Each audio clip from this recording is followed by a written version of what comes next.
Welcome to the World Report Global Outlook. Chemical attacks on citizens in Syria as U.S. Navy destroyers approach with 7 warships with cruise missiles. Are we being pushed into a broader conflict in the Middle East? I'm concerned about this. I'm more than concerned. I'm frightened for it because there's nothing we can gain out of it. Nothing. And do you think that they're just playing Trump's emotions right now? Because he seems to be a little ready to take some action, and I don't know that that's the smartest thing to do. If you know about Trump, you know, he'll be very excited, and then he starts thinking, and he stops just short of acting. So I don't think we're going to get involved. He knows, you know, I'm counting on his basic common sense, traditional intelligence. Yes, call it common sense, whatever you want to call it. Educated, smart, knows what he's doing. He knows. Well, if you and I know, he knows that if we get involved in that, that's going to be a major loss for us. Because, well, you know, John Bolton is pretty much a warmonger if you follow his pattern in his career. He's one of the reasons we got into the Iraq War. And now he's on the security, one of Trump's advisors, and now he's talking about bringing a hammer to Syria and Assad in Russia, and we really don't know exactly what's going on over there. I think Bolton, I happen to respect him. I think he makes a lot of noise, but he's another thinker. He's the kind of guy, we're not going to go in willy-nilly into Syria. That's the most mixed-up situation I've ever seen. Russia slowly has become a factor in the Middle East that they never were during the days of the Tsar. They have 2 seaports now. Even Turkey, which hates Russia, and Russia doesn't like Turkey either. But the point is, Erdogan is smart enough not to irritate the Russians because he knows that they're the power right now in that part of the world. They are, and they have a military power. I've got to bring this in. The reason that Russia was able to turn around the whole German situation, I know this for a fact, and I don't know how many other people do, that behind the Ural Mountains, Russia had one of the greatest military product capability ever seen in the world. They were making tanks, planes, guns, ammunition of all types, which nobody seemed to know about. And then when it looked like the Germans were going to run over, you know, they of course, after Stalingrad and then the tank battle at Kursk, which became a dead stand.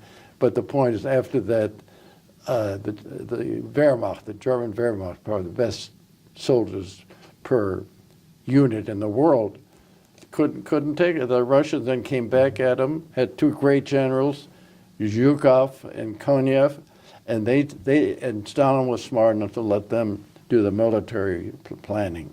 It was one of the biggest turnarounds in a war that I've ever seen, because as late as middle of 1942, it looked like the Germans were really going to finish off Russia, and if that happened, God help us, because then Hitler would really be sitting on top of the world. Well, as Eisenhower said, beware of the military-industrial complex. There's a lot of money in war, and it seems like there's a lot of people pushing us. This whole Syria thing with the chemical weapons is almost identical to what they did a year ago, 2 years ago. We went in, we hit them with some cruise missiles, and then we said we're going to get out, and then they come back with this again. Is this Russia doing this to try and draw us in and keep us in? Was it Israel like Syria said it was? What's your take? Was it Assad? Assad, who is one of the worst dictators ever for a relatively small country of Syria, he has taken his own country and torn it to pieces. It'll never read it. But you take him out, and who comes in? ISIS, or a Muslim Brotherhood type group, or Al-Qaeda, or, I mean, something worse? No, I think what you got is, this is strictly going to be Russia versus the U.S. I think before everything is cleared up, the 2 factors in this world today that are the powerhouses are the United States and Russia. It's ironic. From 1945 to 1990, when the Soviet Union chose to disassemble itself and become just Russia again. And that is one of the greatest.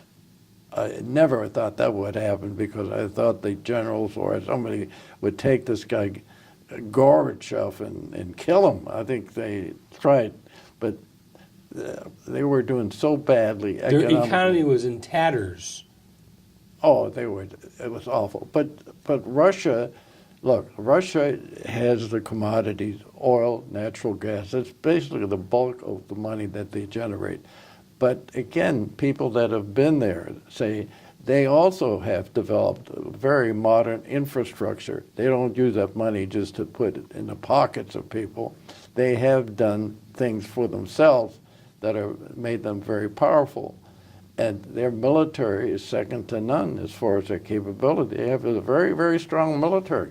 And now we've got to build ours back up after 16 years of being decimated by the last couple of administrations. You know, you couldn't have said it better. That a lot of people don't realize. We militarily, we're going back to before the First World War. We have less naval ships than we had in 1914.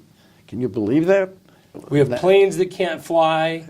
We've got armaments that don't work. We've got tanks that can't operate. Our military is in desperate shape right now. But forget, and the veterans. And the most important thing is diversity. We just make sure we have a bunch of diverse people. Not if we can win a war or whether we have the combat capability. It's all about PC, political correct nonsense.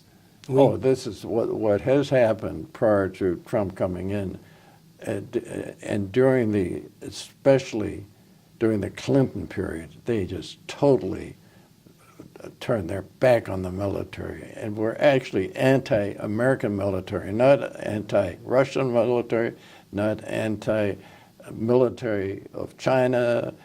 And if Obama could have had it his way, we wouldn't even have a military. Well, that's true. You remember when he got caught on hot mic telling Medvedev, let me get through this election and I'll have a lot more flexibility?